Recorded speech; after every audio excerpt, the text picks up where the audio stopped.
Assalamualaikum warahmatullahi wabarakatuh.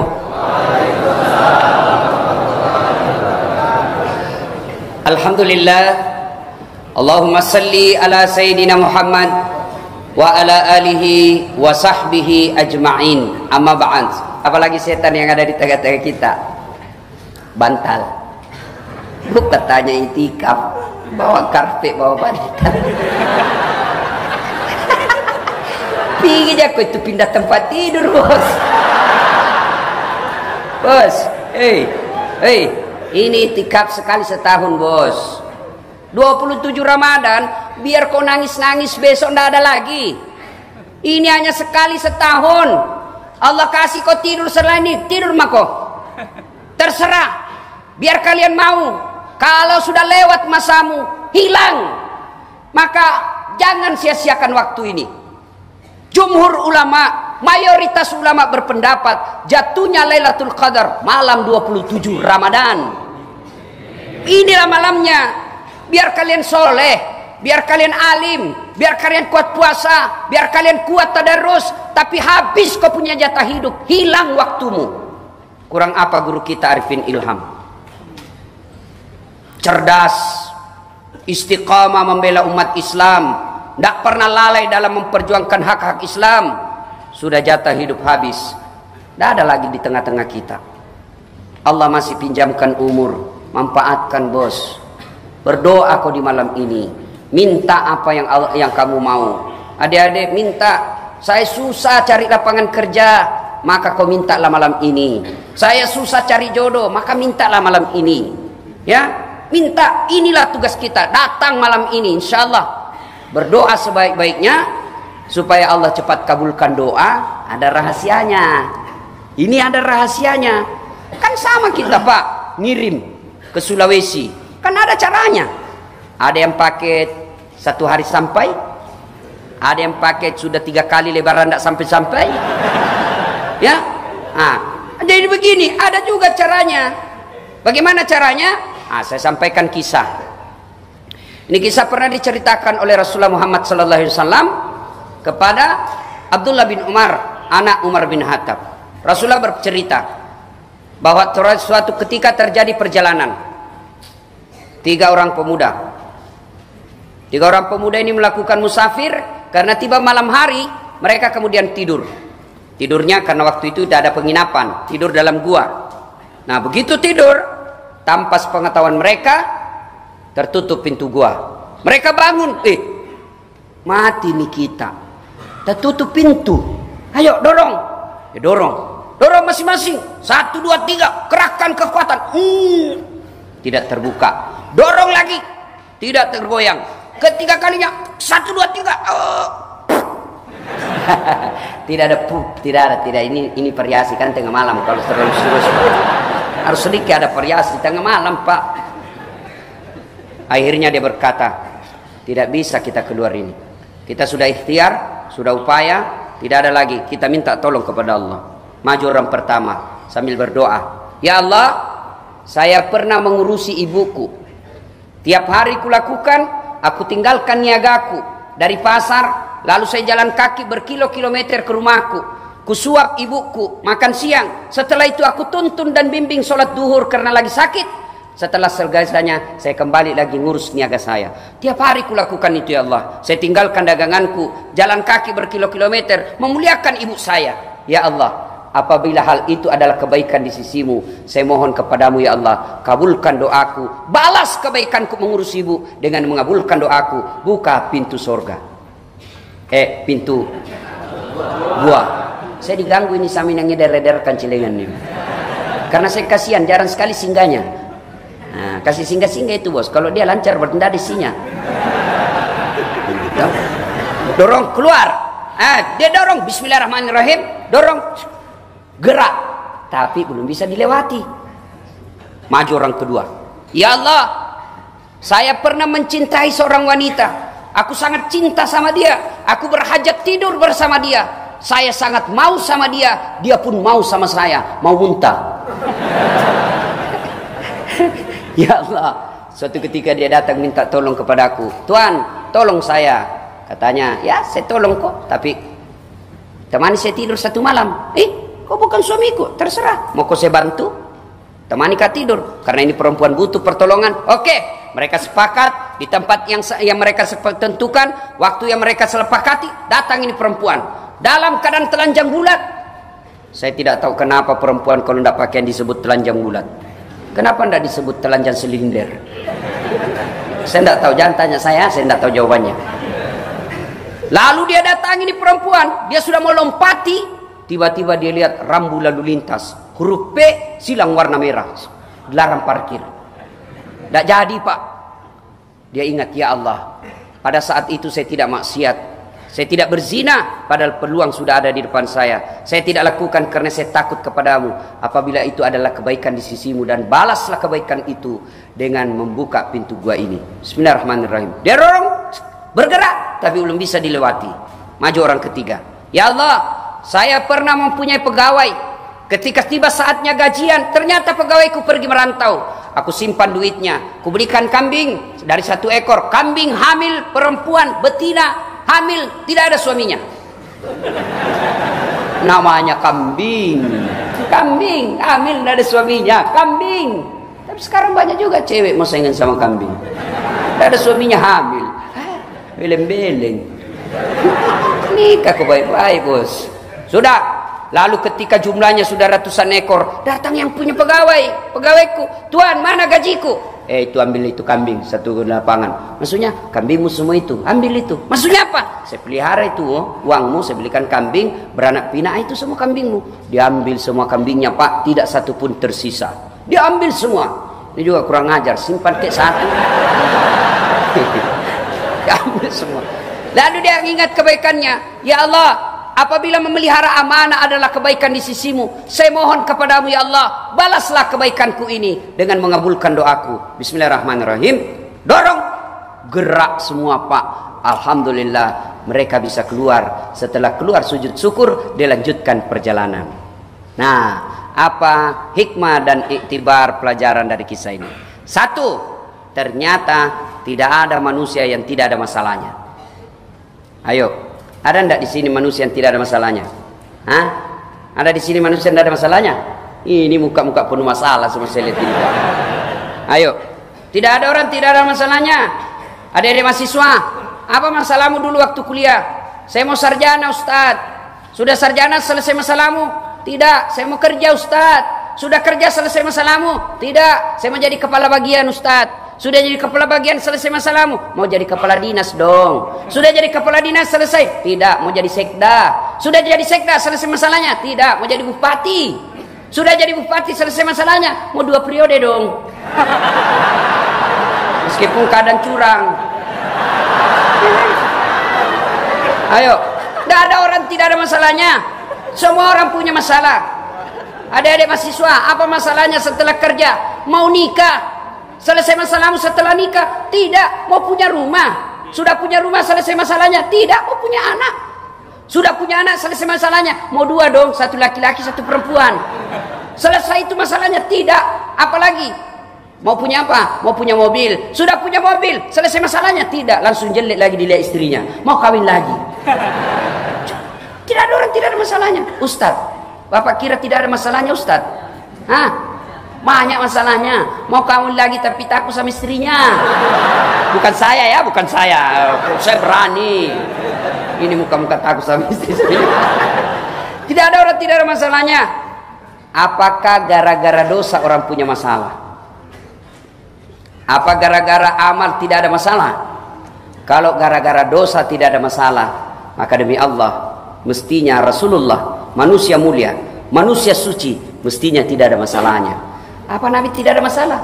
6 bulan dalam kandungan sudah wafat bapaknya. Keluar dari kandungan lahir baru 3 hari sudah diambil ibu susunya. Keluar dari ibu susunya 4 tahun, usia 6 tahun diambil ibunya, pergi ziarah kubur di desa bernama Afwa, wafat ibunya beliau. Diambil oleh kakeknya Abdul Muthalib, 8 tahun meninggal lagi kakeknya. Pindah lagi ke pamannya Abu Thalib, usia 10 tahun mulai perang. Perangnya bukan perang agama, tapi perang antar suku waktu itu. Usia 12 tahun, beliau sudah berdagang. Dagangnya bukan antar pasar Tanah Abang ke Ciledug. Tapi apa? Dari Mekah ke Syam, Syria, tidak pakai pesawat, jalan kaki, diimbangi dengan naik onta. Masalah demi masalah beliau lalui. Bahkan ketika selesai menikah, selesai masalahnya, muncul masalah baru. Anak-anak beliau masih belita, masih bayi, meninggal dilihat oleh mata kepala sendiri. Usia 40 tahun, puncak penderitaan makin tinggi. Dihina, dimaki, bahkan puncaknya diusir dari tanah kelahirannya. Siapa yang usir? Bukan orang lain. Siapa? Pamannya sendiri, Abu Lahab. Sampai di Madinah, selesai masalahnya. Makin banyak masalah, perang demi perang dilalui. Berarti masalah itu bukan masalah kita. Masalah pasti ada dalam hidup ini. Masalah kita adalah bagaimana mengatasi masalah. Mengatasi masalah tanpa masalah. Orang Jakarta tahu juga Pegadaian, Pak. Biasanya ini kalau lebaran ibu-ibu ini kursus semua jasanya dia Pegadaian. Kan bapak kita ini kan siap-siap menderita, Pak. Dekat-dekat lebaran datang permintaannya istri. Pak, ganti gorden. Pak, ganti spray. Pak, ganti tempat tidur. Pak, ganti tempat. Sekalian. Iyo, saya ganti kok sekalian. Itu jawaban paling tepat, Pak. Kalau banyak ibu-ibu minta ganti-ganti, bilang, ya, sekalian saya ganti kau. Nah, ibu apa saudara-saudara sekalian. Begitu ada masalah, belajar dari kisah tadi, jangan hindari masalah itu. Belajar dari kisah tadi. Begitu ada masalah, takarruf ilallah. Dekatkan diri kepada Allah. Dengan cara apa? Yuk, berdoa. Inilah malam 27. Minta kepada Allah. Doa tidak harus mesti sama ustadz. Doa tidak mesti sama dengan imam yang diminta. Belum tentu sama kita punya kebutuhan. Tidak harus bahasa Arab. Siapa yang wajibkan kita bahasa Arab? Bahasa Bugis, buat dimato. Bahasa Jawa, monggo. Bahasa Sunda, mangga. Bahasa Inggris, tidak tahu. Silakan, Pak. Apa saja daripada Bapak bahasa Inggris tidak tahu artinya, salah ucapan, bingung malaikat. Apa maksudnya ini dasar? Lain di mulut, lain di hati. Dalam hatinya mau dapat jodoh yang diminta hujan. Bingung, bos. Maka berdoa tidak harus pakai bahasa Arab. Sampaikan apa keluhanmu dalam bahasa hatimu. Ya Allah, saya sudah 4 tahun merantau ke Jakarta. Saya capek ngontrak, ya Allah. Rumah kecil begini, bagaimana saya bisa menumpang? Bagaimana saya bisa melayani orang-orang yang datang ke Jakarta, keluarga saya yang datang ke Jakarta? Kalau rumah saya sempit begini, ya Allah, Engkau menganjurkan untuk memuliakan tamu. Tapi bagaimana saya muliakan tamu kalau rumah saya kecil begini? Boleh doa begitu, Pak. Daripada Bapak susun kalimat yang lain di mulut, lain di hati. Minta bahkan boleh paling ringkas. Praktisnya doanya begini, Pak. Ya Allah, Kau sudah tahu apa yang ku mau, kabulkanlah. Paling gampang. Sudah, doa kepada Allah. Ada masalah, doa kepada Allah. Alhamdulillah. Anak-anak milenial sekarang, Pak, rajin berdoa. Mau pergi sekolah, berdoa itu, Pak. Ya Allah, mudah-mudahan perjalanan saya lancar. Sampai di sekolah, doa lagi, Pak. Ya Allah, mudah-mudahan guruku tidak hadir. Datang lagi gurunya, berdoa lagi. Ya Allah, mudah-mudahan guruku cepat keluar. Tapi sayang, di mana dia berdoa? Di status, di Facebooknya. Siapa ajar kau berdoa di Facebook? Sibuknya itu Tuhan mau baca statusmu. Sedikit-sedikit update status. Ibu-ibu ini paling sering. Ya Allah, lindungi suamiku. Pergi lagi suaminya. Ya Allah, mudahkan rezekiku. Ditelepon suaminya 3 kali tidak dijawab, kesepian banget. Sore tidak dijawab-jawab, langsung lain statusnya, marah dia, apa? Tak kusangka kau begitu. Ya, berdoa Ramadan ini malam 27, minta kepada Allah, Bapak curahkan hati, perhatian, curahkan segala keluh kesah Bapak. boleh dalam bahasa apapun. Sampaikan kepada Allah, ya Allah, engkau melarangku meminta hanya kepadamu, engkau melarangku meminta kepada orang lain, engkau melarangku menghambakan diri kepada pejabat, engkau hanya mewajibkanku memohon kepadamu, maka aku datang memohon kepadamu, kabulkan permintaan saya sesuai janjimu, ud'uni astajib lakum, minta kau kepadaku, pasti saya kabulkan. Itu janji Allah, bukan janji caleg.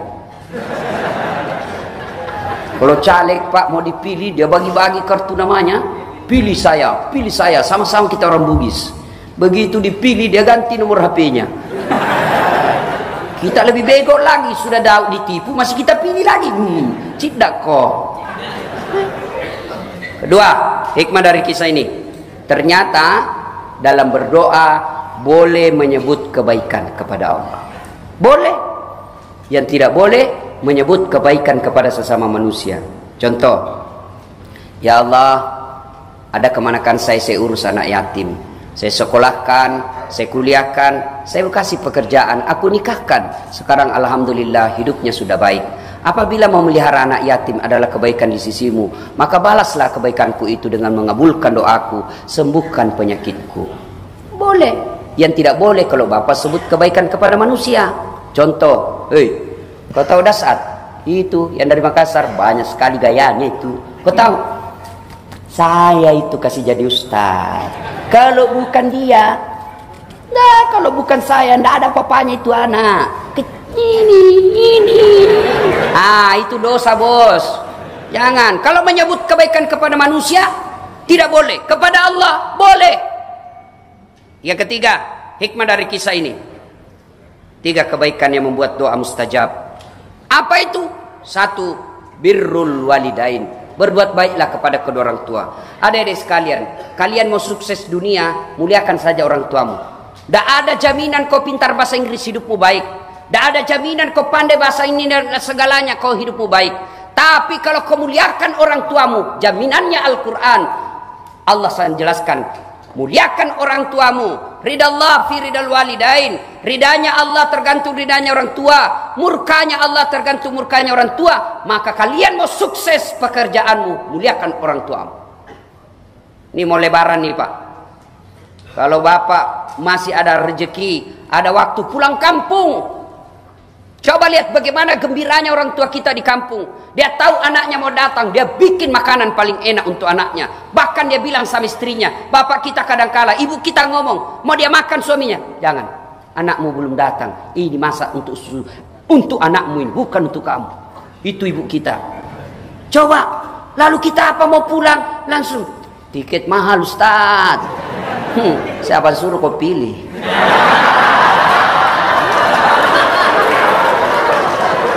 Tidak ada urusan sama politik ini ya. Ini tikap akbar, tidak ada urusan politik. Ini masjid, nggak boleh orang berpolitik. Jangan liar pikirannya Pak, tidak ada urusan sama politik. Saya cuma bilang, siapa suruh? Coba bayangkan, ada yang hitung-hitung. Pak, kalau Bapak tidak bisa mengunjungi orang tua karena dinas dan lain sebagainya, tidak bisa dapat izin, istri utus ke sana Pak. Istri pun dinas, tidak bisa. Anak urus, ketemu dengan neneknya. Tidak bisa juga, pulus kirim. Pak, saya tidak sempat hadir karena tugas saya. Tapi alhamdulillah saya sudah kirim sama Bapak. Pembeli apa yang Bapak mau. Itu paling tidak itu. Atau sampaikan sama istri. Bu, saya tidak bisa. Hari itu hadiah THR dari kantor, tidak usah kita ambil, kasih saja ibu di kampung. Kalau istri dia bilang alhamdulillah, saya senang Pak, kirim. Itu istri sayang baik-baik Pak, itu sumber rezeki yang istri begitu Pak. Tapi kalau dia langsung bilang, apa kamu? Makmu terus. Kalau ada itu Pak, itu pembawa sial di rumah Pak. Jangan pelihara istri begitu Pak, pembawa sial. Saya bilang sama istriku, boleh kau marah sama saya, boleh kau maki-maki saya, boleh kau lempar kepalaku, yang penting tidak dikena. Satu yang tidak boleh, jangan pernah kau lukai perasaan ibuku. Kalau saya dengar kau lukai perasaan ibu saya, wabillahi taufiq wal hidayah, keluar. Istri dia dapat, kita sudah jadi Pak, kita sudah sarjana. kita sudah cerdas, kita sudah punya pekerjaan, lalu datang menyerobot mengambil haknya ibu kita. Oh, tidak bisa Pak. Itu yang membuat hidup kalian susah kalau takut sama istri. Maksudnya takut untuk berbuat baik, ya. Jangan pernah takut berbuat baik karena dilarang sama istri. Tapi tidak ada yang begitu orang Islam, Pak. Tidak ada. Kalau ada bapak lagi sial. Berbuat baik, jangan sampai gara-gara itu. Ibu-ibu juga, saya susah nasihati ibu-ibu, tidak saya lihat mukanya. Dari bawah ibu-ibu ya. Bu, itu suamimu tergantung dari kelakuan istri. Kalau istrinya baik, tidak mungkinlah suaminya macam-macam. Kalau dia urus suaminya dengan baik, tidak mungkin. Begitu ibu, suaminya mau kawin lagi, datang mertuanya membela. Apalagi kau mau kawin lagi tuh. Coba lihat itu istrimu. Saya datang ke rumahmu, saya belum bangun sudah siap sarapannya. Tidak pernah kasar sama saudaramu. Semua adik-adikmu dia hormati, ngomongnya dia sopan, makanmu dia urus, dia muliakan kamu, tidak pernah bicara kasar. Apalagi kau mau kawin, belum tentu kau dapat perempuan lebih baik dari istrimu sekarang. Sudah, jangan lagi kepikir-pikiran. Kau mau kawin lagi, haram air susunya ibu. Kau kita Pak. Tapi kalau istri kurang ajar, baru 2 jam datang mertuanya ditanya, kapan pulang Mak? Wah, dia pulang ke kampungnya, dia bilang sama anaknya, apa itu istrimu? Setengah mati sekolahkan kamu nak, ku jual sawah untuk sekolahkan kamu, agar sepupumu tidak menghina kamu, agar diangkat derajatmu. Gimana istrimu menghina kamu? Tidak dihargai saudara-saudaramu. Saya datang di situ tidak pernah mukanya cantik-cantik, mukanya busuk terus lihat saya, rasa-rasanya saya dianggap saingan. Gimana itu istrimu? Sudah, kawin lagi kamu. Kalau perlu sembunyi-sembunyi saja. Makanya. Ya, alhamdulillah ini muka-muka tidak takut sama istri semua. Orang jadi ustaz tidak takut sama istri. Apa saya mau takut? Cuma istriku lebih berani dari saya. Ya, adik-adik, ini yang masih muda-muda, muliakan orang tuamu. Mana operasionalnya? Kan kita selalu bilang muliakan orang tua, muliakan orang tua. Mana operasionalnya? 1, jangan kau pernah keluar rumah tanpa izin orang tuamu. Itu ridha, itu berkah. Ridhanya orang tuamu itu berkah. Jadi setiap kau keluar rumah, izin sama orang tuamu. Mak, saya pergi dulu. Cium tangannya. Bapak-bapak kalau anak-anaknya pergi sekolah, dia cium enggak tangannya Pak? Ayo Pak, dicium tangannya sama anaknya Pak. Hah? Enggak, dah seleding ji bos. Cium tangan itu kan begini. Kalau anak kita kan nih. Beleng-beleng. Giliran sama tangannya cowoknya, tapi kak. Apa cowokmu kau muliakan? Bagus Ustaz, dia belikan saya coklat. Ada maunya? Ayo. Ini anak-anak sekarang sopan sama cowoknya, kurang ajar sama bapaknya. Kalau bapaknya nasihati apa? Kolot Pak, itu kan dulu. Sekarang lain Pak. Sekali cowoknya nasihati, terserah abang aja deh. Saya ngikut aja. Deh, beleng-beleng. Ayo, Pak, Ramadan, bapak yang masih hidup orang tuanya, muliakan orang tua. Berapa? Kadang ada yang tanya, Ustaz, saya ngojek, hilang saya punya motor. Buka usaha, bangkrut. Rumah tangga, ribut mulu. Apa itu sebabnya? Saya tanya, gimana kelakuanmu sama orang tuamu? Oh itu dia Ustaz. Ah itu, jangan usah banyak cerita. Itu sebabnya. Kalau bapak sudah 30 tahun merantau ke Jakarta, tidak bisa beli rumah, koreksi kelakuanmu sama orang tuamu. Tidak mungkinlah Allah sengsarakan hidupnya orang yang mengurus orang tuanya dengan baik. Bisa jadi bapak sengsarakan orang tua sehingga hidup jadi bak sengsara. Apa susahnya Allah kasih mobil? Apa susahnya Allah kasih pangkat? Apa susahnya Allah kasih kesehatan? Yang penting muliakan, bahagiakan orang tuamu. Kita lebih bahagiakan pejabat daripada orang tua kita. Kita lebih muliakan pengusaha yang ada menjadi pimpinan kita daripada ibu. Mana contohnya? Coba lihat. Bapak ditelepon sama manajer bapak. Tiba-tiba waktu yang bersamaan masuk teleponnya ibu kita. Apa jawaban kita biasanya? Mak, ya baik, masih baik kalau diangkat. Biasa tidak diangkat. Kalaupun diangkat, apa jawabannya? Mak, sebentar ya, saya telepon balik. Ini bos saya lagi nelpon. Gimana hidupmu? Kan baik. Mestinya, mohon maaf bos, layanan 1 ada telepon ibu saya. Sudah lama saya tidak berhubungan bicara. Sebentar saya telepon balik bos, 5 menit saja. Itu yang betul.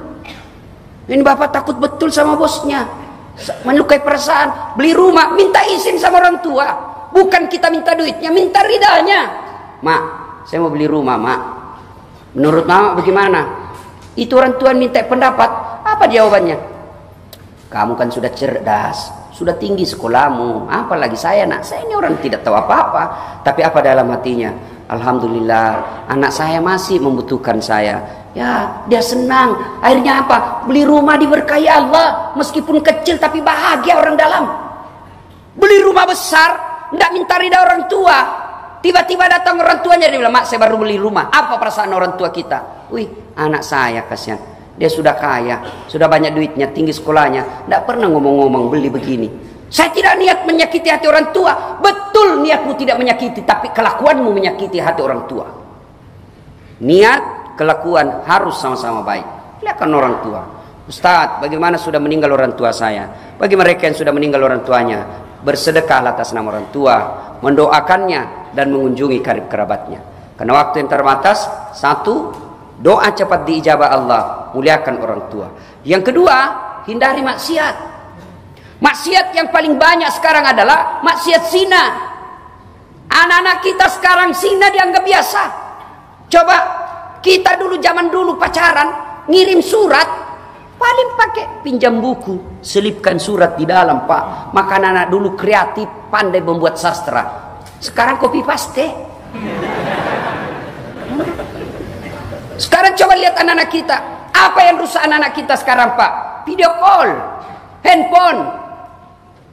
Bapak pikir anaknya diselamatkan dengan baik, belikan kamar, masing-masing punya kamar. Satu kamar, satu anak, itu yang rusak anak kita. Tidak punya kepekaan sosial. Saudara tidak pernah ketemu. Video call malam-malam. Dibodoh-bodohilah sama cowoknya. Kau pakai headset ya, supaya tidak dengar sama bapakmu. Oke, ya. Ya, sudah, mulai ya. Coba lihat bibirmu sayang. Kelar lidahmu. Tiap malam dia lakukan. Malam minggu dia ketemuan, akhirnya dia praktek secara langsung. Sekarang na'udzubillah min zalik, bukan cuma anak-anak, bapak-bapak juga banyak yang selingkuh. Poligami dianggap aib. Poligami dianggap bertentangan dengan kita. Itulah sesenangnya Soekarno, Pak. Presiden tapi tidak pernah malu berpoligami. Sekarang pejabat kita dianggap poligami tabu, poligami aib, tapi dia selingkuh kiri kanan. Soekarno terang-terangan, Pak. Ini saya harap Bapak ini menjadi Soekarno.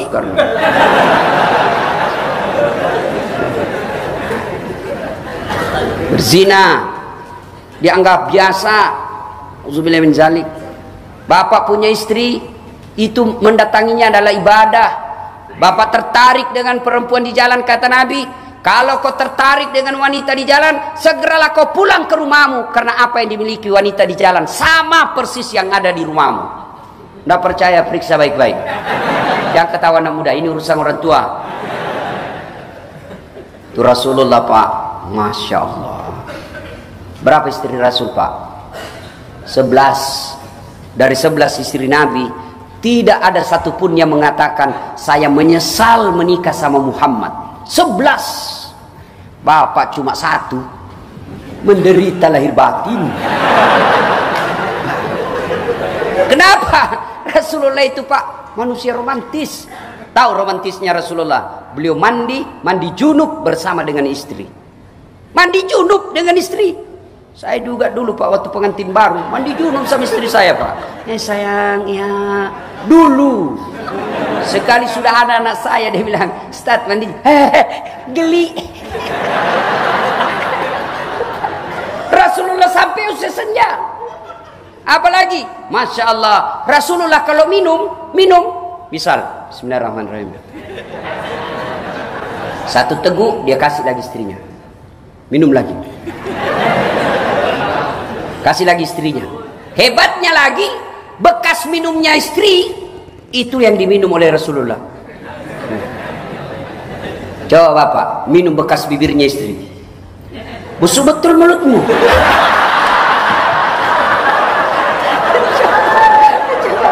Coba, itulah Rasulullah tidak pernah membaca kitab novel-novel romantis. Tidak, beliau sangat romantis. Beliau keluar dari kamar sudah rapi rambutnya. 11 istri beliau tidak pernah dipanggil namanya, semua dipanggil dengan kasih sayang.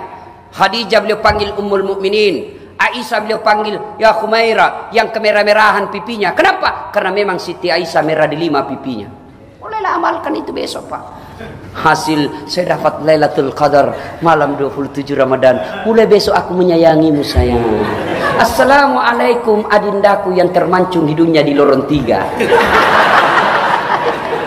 Dia bilang, tidak mancung hidungnya Ustaz, giginya dilihat. Dia bilang justru giginya mancung. Cari yang bagus. Kalau alisnya ketebal, jangan terlalu jujur. Mentang-mentang istrinya hitam.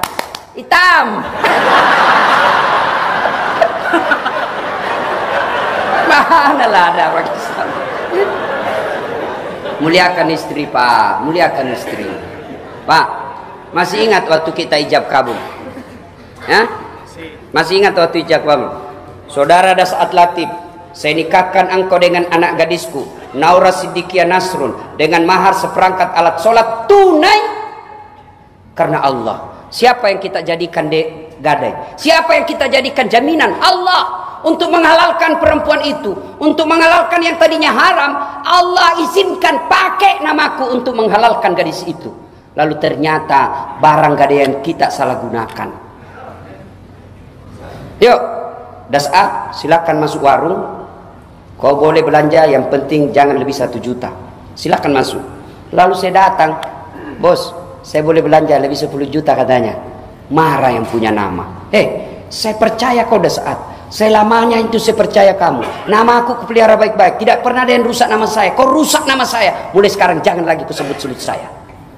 Allah kita jadikan istri jadi halal gara-gara nama Allah. Dia tinggalkan kampungnya dari Madura, dia tinggalkan kampungnya dari Sumatera, dari Sulawesi, ngikut sama suaminya. Dia tinggalkan ibunya, dia tinggalkan bapaknya, dia tinggalkan saudaranya. Untuk apa? Ngikut sama suami sebagai taat sama suaminya. Ternyata suaminya dia khianati istrinya. Sampai di Jakarta istrinya dia sakiti perasaannya, tidak pernah dimuliakan. Gimana hidupmu mau baik? Orang yang kau halalkan, kau sia-siakan, kau khianati. Gimana caranya mau baik rezekimu kalau istrimu kau khianati? Rasan rapat, ternyata pergi merapat. Nah, tenang perasaannya ibu-ibu di bawah. Cuma ibu-ibu juga jangan suka ngomel. Gimana suami mau bentak kalau ngomel aja kerjanya. Baik kalau dia cantik. Jam 4 sore menelpon sudah itu. Mbak, mau makan apa? Kita ini ya percaya, sayang betul istri saya mau masak, ternyata GoFood.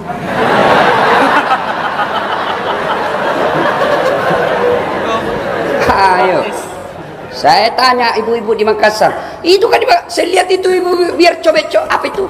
Becok ladang, sambal, beli juga 10.000 2 sendok. Saya bilang ngapain ibu beli? Praktis Ustaz. Saya bilang benar praktis. Tapi tahu enggak ibu? Ibu tidak bakal punya modal untuk masuk surga. Kalau semua dibeli, siapa yang masuk surga? Suami. Kenapa? Suami punya duit. Suami cari duit. Ibu apa? Bukankah pergi ke pasar keringat itu ibadah? Bukankah kita mencobe-cobe? Apakah bahasa Indonesianya itu mencobe-cobe? Ulek. Mangule-ule. Ulek. Ya itu maksudku ya. Itu ibadah, berkeringat itu ibadah. Bukankah masa itu ibadah? Keluar keringatmu adalah ibadah. Kalau kau cuma beli jadi, maka tidak ada pahalamu. Gimana kau masuk surga? Kau tidak punya password, tidak punya bekal untuk masuk surga. Tukang ngomel, malas masak, rewel, panenakam. Mana suamimu betah di rumah? Pernah dengar ceritanya itu jin lari dari sumur? Hah? Nah, adalah bertanya sama saya, Ustaz, kenapa itu istriku suka suamiku tidak betah di rumah? Saya takut dia tersinggung. Ku ceritakanlah, Bu, ada orang suami istri suka sekali ngomel istrinya. Akhirnya suaminya berpikir bagaimana caranya supaya berhenti ngomel. Wah, dia belikan perhiasan. Sudah dibelikan perhiasan, senang ini ibu. Padahal suaminya di mana sih bawa? Oh, dia ingat. Oh, di kampungnya ada sumur tua, usianya 400 tahun, dalamnya 17 meter. Dia lihat sama suami, Dek, kau lihat itu sumur, ada airnya enggak? Lihat. Ada kak, tapi sedikit aja, enggak dalam ini. Wah, enggak mati berarti dia enggak dalam ini. Begitu dekat sumur, dia dorong istrinya masuk, jatuh, ngomel kau di situ. Saya enggak dengar juga. 1 jam kemudian tiba-tiba dari dalam sumur ada makhluk keluar hitam tinggi besar. Kaget suaminya, "Hei, siapa kamu?" "Saya jin penunggu sumur ini. Sudah 400 tahun saya di dalam. Ada perempuan di dalam, ngomel aja kerjanya."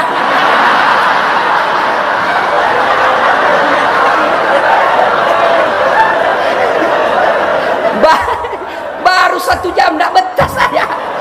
Bayangkan 400 tahun lari, Pak.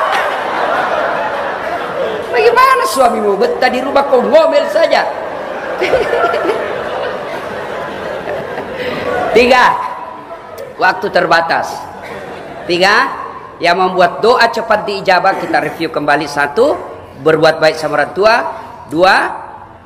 Menghindari maksiat, muliakan istrimu ya, hormati suami. Yang ketiga adalah memelihara amanah. Amanah yang paling besar adalah amanah berumah tangga. Ya, kalau kak bapak di sini kan berapa anggota DPR? Paling tidak ada. Banyak anggota DPR cari kita kalau dia mau masuk mencalek, datang itu Pak ke masjid. Begitu tidak terpilih diambil lagi karpetnya Pak. Beleng-beleng. Nah, sini amanah ya sudahlah. Kita di sini tidak ada pejabat. Kita sini amanah apa? 1, amanah berupa harta. Bapak tahu enggak itu orang kaya? Bapak pikir enak jadi orang kaya? Banyak pertanyaan Pak. Seleksi berkas sebelum Bapak ditanya puasa, sebelum Bapak ditanya haji, yang ditanya itu kan ada 4 hal. Dan khusus harta-harta itu kan 4. Umurmu kau gunakan untuk apa? Masa mudamu kau gunakan untuk apa? Ilmumu kau gunakan untuk apa? Lalu berkaitan dengan harta 2 pertanyaannya Pak. Kamu dapat dari mana? Kau belanjakan untuk apa? Muka belakang. Hartamu dari mana? Saya ngojek. Kau belanjakan untuk apa? Istri dan anak. Halal. Hartamu dari mana? Korupsi. Kau belanjakan untuk apa? Nyumbang masjid. Cepret, keluar. Tak bisa masa uang haram kau kasih masuk masjid. Ada orang, ini kisah sufi ini Pak.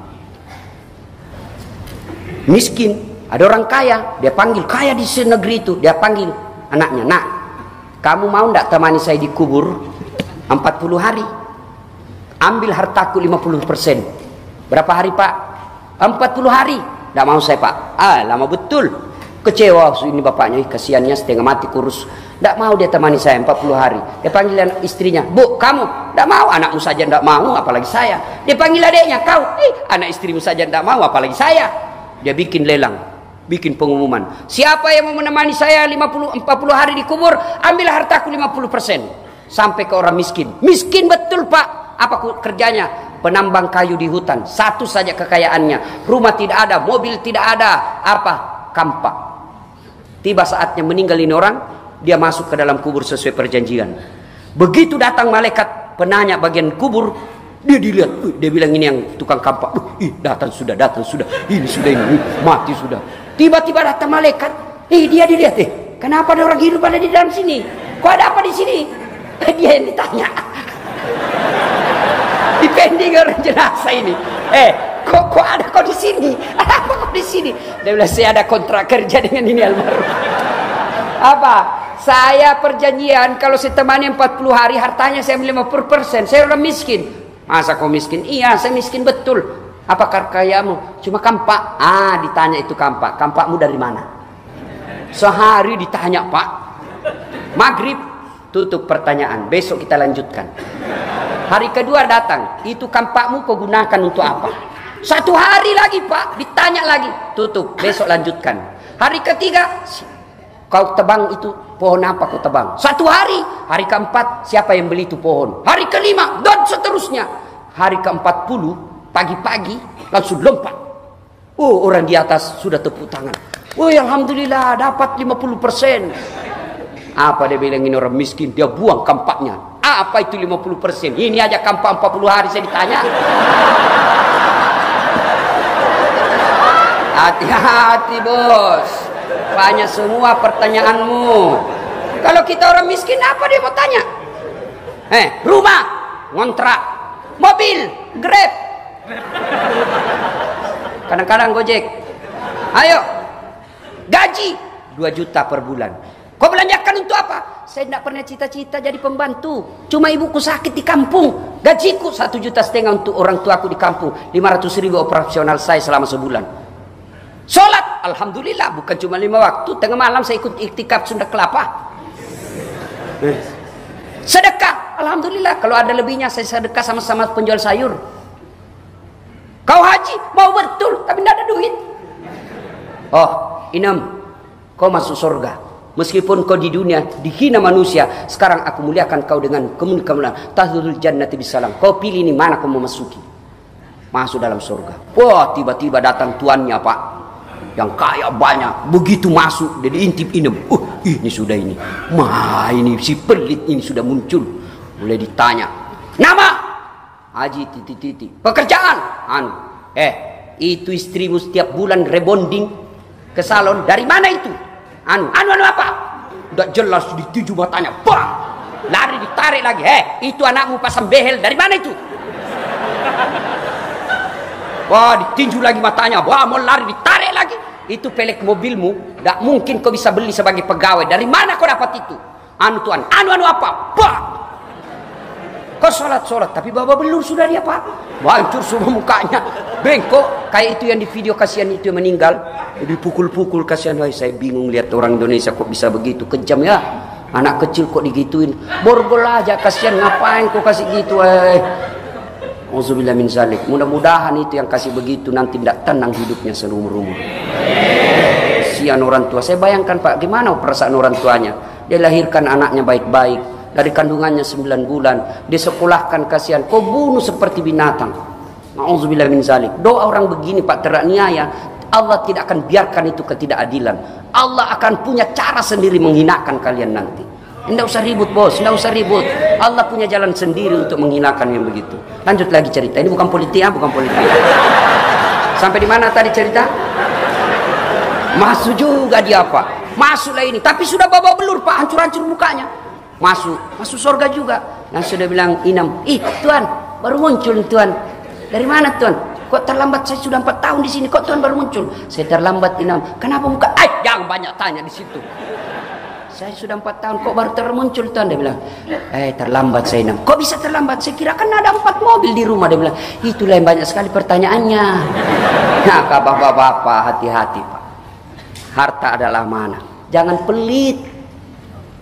Tidak dibawa kematian harta apabila tidak dititip sebelumnya. Saya juga tidak setuju kalau ada orang bilang tidak usah cari harta banyak-banyak, tidak dibawa mati. Bawa mati, Pak. Gimana caranya? Kirim sebelum ajal menjemput. Itu tadi yang ada beredar, itulah tempatnya, Pak. Yang ada di rumah belum tentu bapak punya.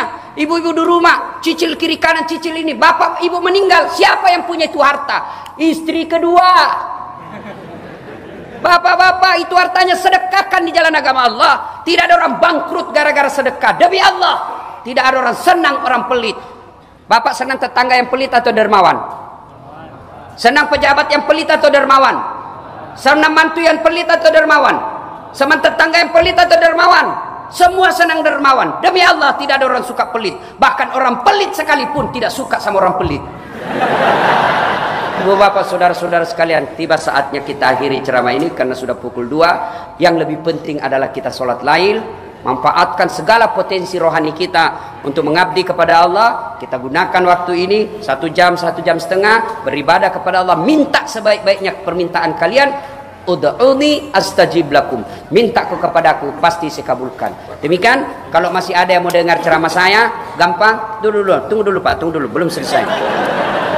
Mau dengar ceramah saya, gampang, saksikan Tablik Akbar Damai Indonesiaku TV One setiap hari Sabtu atau hari Ahad. Tapi lama nunggu itu Pak. Ada yang gampang. Gimana caranya Ustaz? Buka aplikasi YouTube, tulis nama saya Dasat Latif. Keluarlah ceramah saya yang banyak itu. Nonton paling atas tik.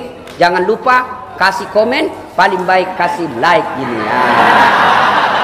Jangan kau kasih begini bos, kau kasih begini, cari kau malaikat pencabut nyawa. Masa ceramah kau kasih begini ya? Atau simak juga ceramah saya itu cepat habis kalau di YouTube. Kau tanya cepat habis, maka saya sediakan namanya Cersi. Ceramah singkat, gimana caranya? Follow saya di Instagram, 12-12. Das Atlatif 12-12. Demikian, selamat menunaikan ibadah. Semoga Bapak Ibu ibadah Ramadannya diterima di sisi Allah. Dan yang lebih penting, ibadah Ramadan itu mampu memperbaiki kita di tahun-tahun yang akan datang. Demikian, lebih dan kurangnya mohon dimaafkan. Nun wal kalam ya misrun billahi fi sabilil haq. Assalamualaikum